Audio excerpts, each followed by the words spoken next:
যখন একটি বুদ্ধিমান মানুষ একটা বোকা বা মূর্খ মানুষের সাথে তর্ক করে তখন সেখানে দুজনেই মূর্খ হয়ে যায়। অ্যামাজন কোম্পানির ফাউন্ডার জেফ বেজোস যখন প্রথমবার ক্লাউড বিজনেস শুরু করেছিল তখন সেখান থেকে তিনি প্রচুর টাকা ইনকাম করেছিল, কিন্তু ওই সময় এই কথাটি তিনি কাউকে বলেনি। কেননা ওই সময় যদি কাউকে ক্লাউড বিজনেসের কথা বলতো আর কেউ যদি ওই বিজনেসে চলে আসতো তাহলে তার প্রফিট অতটা বাড়তো না যতটা বেড়েছিল। শুধু তিনি কিছুটা টাইম চুপ থেকে কাউকে কিছু না বলে ক্লাউড বিজনেস থেকে এত টাকা কামিয়েছে তুমি সেটা স্বপ্নেও ভাবতে পারবে না।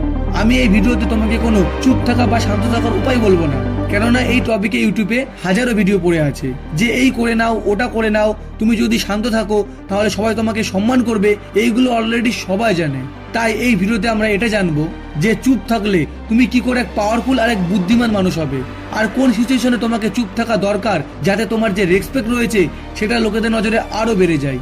এই জন্য এই ভিডিওটি পুরো দেখবে, আর আমি তোমাদের জোর করছি না যে দেখতেই হবে। যদি তোমার এই ভিডিওটির প্রয়োজন রয়েছে বা তুমি তোমার জীবনকে পাল্টাতে চাও তাহলে এই ভিডিওটি দেখবে, আর গ্যারান্টি দিয়ে বলতে পারি এই ভিডিওটি তোমার জীবনকে বদলে দেবেই। যদি দুর্যোধন পড়ে যাওয়ায় দ্রৌপদী মুখ না খুলতো আর দুর্যোধনকে চোখে দেখো না কানা নাকি এই কথাটি না বলতো তাহলে না তো দুর্যোধন পাণ্ডবদের জুয়াতে আমন্ত্রণ করতো, না তো দ্রৌপদীর বস্ত্র হরণ হতো, না তো মহাভারতের মতন ইতিহাসে সবচেয়ে বড় যুদ্ধ হতো যেখানে লাখো যোদ্ধাদের মৃত্যু হয়ে গেছিল। যে একটা ফেমাস লাইন আছে, a fool is known by his speech and a wise man by silence.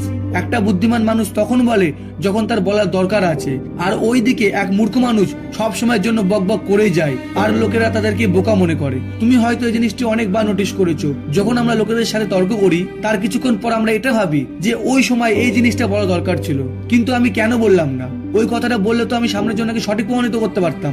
ওই সময় আমার মাইন্ডে এই কথাটি কেন আসলো না, কেননা আমরা তখন সামনের জনকে কি করে ছোট করব সেই দিকে মনোযোগ থাকে।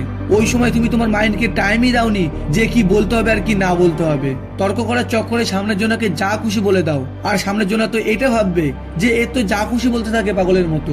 আর ওই দিকে তুমি যদি বেশি কথা না বলে চুপ থাকো তাহলে তুমি ভাবতে শুরু করবে যে কি বলতে হবে, আর তুমি ততটাই বলবে যতটা প্রয়োজন আছে, আর ওই টাইমেই তোমার মাথা কাজ করে। তোমার চুপ থাকাতে সামনের জন বুঝতেই পারবে না যে তোমার মনে আসলে কি চলছে আর আগে গিয়ে কি বলতে চলেছো।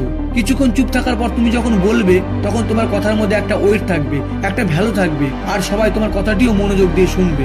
মনে রাখবে, ধনুক থেকে বেরোনো তীর, বন্দুক থেকে বেরোনো গুলি আর মুখ থেকে বেরোনো শব্দ কোনো দিন ফিরে আসবে না। এর উপর আচার্য চাণক্য বলেছেন, কিছু বলার থেকে বেশি চুপ থাকার শক্তি বেশি। যেসব মানুষ চুপ থাকে তারা দ্বিতীয় কারো কথা ভালোভাবে শোনে, সেটাকে অবজার্ভ করে যে সামনের জন্য তাকে মিথ্যে কথা তো বলছে না, তাকে ফাঁসানোর চেষ্টা তো করছে না, এই জন্য তারা দ্বিতীয় কারো কথা ভালোভাবে শোনে যাতে তাদেরকে কেউ ম্যানিপুলেট না করতে পারে। আর তোমরাও কারোর সাথে কথা বলার সময় তাদের কথা যদি অবজার্ভ না করো তাহলে হাই চান্সেস আছে তারা তাদের স্বার্থের জন্য তোমাকে সহজেই ম্যানিপুলেট করতে পারে। এখানে এটা বলা হচ্ছে না যে যতটা দরকার ততটুকুই বলবে, বরং যতটা দরকার তার থেকে কম বলবে, কেননা যত বেশি তুমি বলবে সামনের জনের কাছে তুমি ততটাই সাধারণ মনে হবে। কেননা যারা বুদ্ধিমান মানুষ হয় তারা খুবই কম বলে। এর ফলে এই সুবিধা হয় যে কেউই নাই তোমাকে হালকায় নাই কারোর সাথে ঝামেলা বা মারামারি হয়। এর উপরে আচার্য চাণক্য এই কথাটিও বলেছেন, মোমেন কাল হো নাস্তি, অর্থাৎ মন থাকলে কাল হো, মানে লড়াই ঝগড়া সমাপ্ত হয়ে যায়। মানে তোমাকে কেউ যদি কিছু বলে তাহলে ওই টাইমটা চুপ থাকাটা তোমার জন্য মঙ্গল। কে জানে তোমার কিছু বলাতে তোমারই কোনো ক্ষতি হয়ে গেল। কেননা জীব তোমার শরীরের এমন একটা অংশ যেখানে একটাও হাড্ডি নেই, কিন্তু এই জীবই তোমার শরীরের সব হাড্ডি ভাঙার ক্ষমতা রাখে। লোকেদের সামনে কোনো সময় তোমার কথা দিয়ে প্রভাবিত করার চেষ্টা করবে না, কারণ তুমি যদি বেশি কথা বলো তাহলে প্রচুর চান্স আছে তোমার মুখ থেকে কোনো না কোনো উল্টো পাল্টা কথা বেরোবেই আর তোমার ইমেজটাকে নষ্ট করে দেবে। আর অন্যদিকে তুমি যদি প্রয়োজনের চেয়েও কম কথা বলো তাহলে তুমি ভেতর থেকে যতই সাধারণ মানুষ থাকো না কেন সামনে থেকে তুমি স্মার্ট আর বুদ্ধিমান মানুষ লাগবে। এই কোয়ালিটি তুমি সব সাকসেসফুল মানুষের মধ্যে দেখতে পারবে। যখন তারা কথা বলে তখন চুপ থাকে আর প্রয়োজনের থেকেও কম কথা বলে, আর যেটা বলে একদম ঠিক বলে। এই জন্য শান্ত থাকো, চুপ থাকো, কম কথা বলো। কারোর সাথে কথা বলার সময় তার কথা ভালোভাবে শোনো, অবজার্ভ করো, তারপর তুমি তোমার কথা শুরু করো। তো যদি ভিডিওটি তোমার জীবনের মধ্যে কিছু ভ্যালু অ্যাড করে থাকে তাহলে চ্যানেলটিকে সাবস্ক্রাইব করে রাখতে পারো, কেননা এই চ্যানেলে এইরকমই পাওয়ারফুল ভিডিও আসতে থাকে। তাহলে ভিডিওটি আজকের জন্য এতটাই, দেখা হচ্ছে নেক্সট ভিডিওতে। ততক্ষণের জন্য ভালো থাকবে, সুস্থ থাকবে।